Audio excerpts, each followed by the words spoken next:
The magnificent coast of California is a global icon and one of California's most beloved and treasured assets.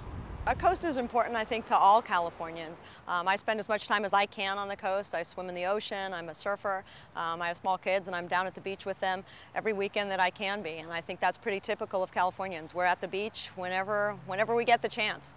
People by the millions come from around the world every year to savor the California coast.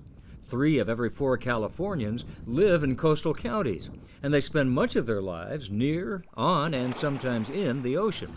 Californians have worked hard to protect the land that brushes the sea, but the ocean environment hidden beneath the waves has largely been forced to fend for itself, and the consequences have been dire.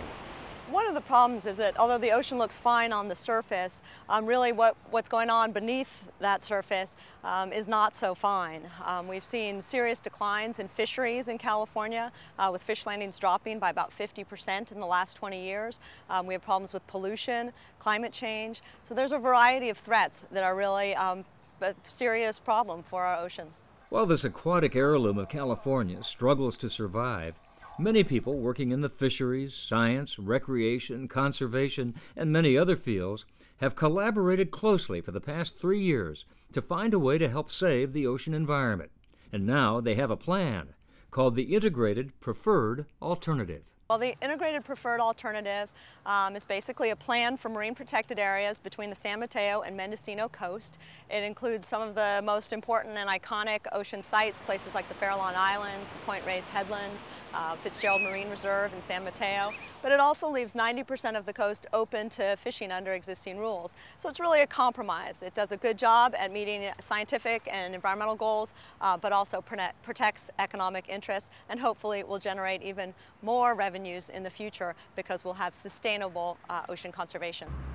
A decision about whether to accept the plan to create marine parks and reserves will be made on August 5th by the California Fish and Game Commission. Many Californians who treasure their coast await the Commission's choice.